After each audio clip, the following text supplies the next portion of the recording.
Subscribe now. Press the bell icon, never miss an update. If you like videos, please like and share your friends and family. Good morning all. Mrunmayee Joshi here. In today's English grammar session, let us learn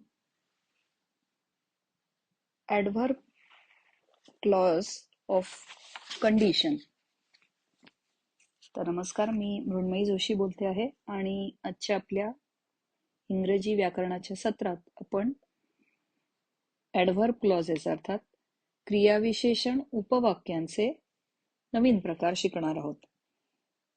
so adverb clause of condition. Adverb clauses of condition are introduced by the subordinating conjunctions if, whether, whether, unless. आता कंडिशनचा अर्थ जर तर मराठीत या अर्थाने येतो, त्याला म्हणतात कंडिशन. जर हे झालं तर असं. So that is called adverb clause of condition and they are you can identify them because the conjunction used are if, whether, unless. So let us see some examples. If I like it, I shall buy it. म्हणजे मला जर ते आवडलं तर मी ते खरेदी करेन. So this is adverb clause of condition. पुढचं वाक्य आहे if it rains, we shall stay at home. तर पहिलं वाक्य जो होतं if I like it I shall buy it, त्यात इफ आय लाईक इट हे ॲडव्हर्ब क्लॉज होती. पुढचं वाक्य जे आहे if it rains we shall stay at home, इथं इफ इट रेन्स हे आहे adverb clause of condition.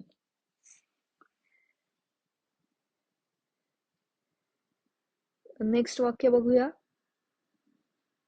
You must go whether you hear from him or not.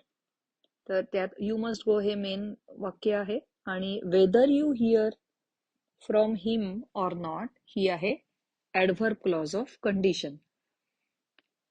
ज्या वाक्यात कंडिशन घातलेली असते म्हणजे जर असं झालं तर त्या अर्थाची जी वाक्य आहेत,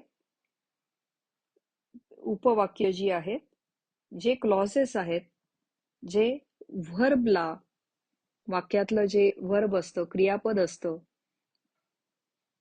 त्या वर्ब विषयी जेव्हा ती क्लॉज जास्त माहिती सांगते तेव्हा आपण त्यांना म्हणतो adverb clause.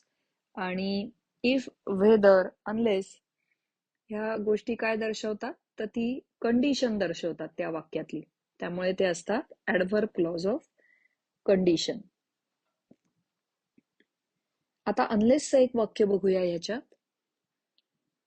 Unless you work harder you will fail. या वाक्याचा थोडक्यात अर्थ असा आहे की अनलेस यू वर्क हार्डर हे थोडंसं निगेटिव्ह सेन्समध्ये, निगेटिव्ह विदाउट युझिंग नॉट असं वापरलेलं आहे.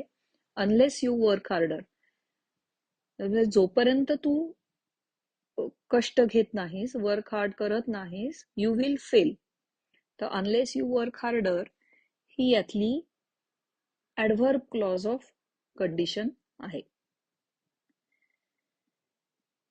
तर ह्या टाईपची जी वाक्य होती त्यातले सबऑर्डिनेट कंजंक्शन जे होते इफ, वेदर, अनलेस, त्याने ती adverb clause of condition prove होत होती. आता काही वेळेस sometimes the subordinating conjunction is omitted in adverb clause of condition. उदाहरण दिलेलं आहे, had I not seen this with my own eyes, I would not have believed it. परत वाक्य रिपीट करते, had I not seen this with my own eyes, I would not have believed it. तर I would not have believed it हे आहे main वाक्य आणि had I not seen this with my own eyes. तर या हॅडच्या आधी थोडक्यात if हा शब्द आहे, पण तो आहे अध्यारूत, मराठीत ज्याला म्हणतात अध्यारूत, लपलेला आहे तो. त्याचं तिथे ते तसं मेन्शन केलेलं नाहीये, पण इफ हे त्यातलं पार्ट आहेच आहे की if I had not seen this with my own eyes I would not have believed it. तसंच ही वुड बी हॅपियर वर ही ऑनेस्टर. आता हा ऑनेस्टर म्हणजे ऑनेस्ट असणं या अर्थाने वापरलेला आहे. तर इथंही इफ हा अध्यारूत आहे. What would you answer did I ask you such a question. म्हणजे if I ask you such a question what would be your answer. So did I ask you such a question हे इथं adverb clause of condition आहे ज्याच्यात if हा अध्यारूत आहे. तर काही काही क्लॉजेस मध्ये इफ हा अध्यारूत असतो पण तरीही ती ऍडव्हर्ब क्लॉज ऑफ कंडिशन असते. Sometimes clauses of condition are introduced by a relative pronoun or adjective or adverb.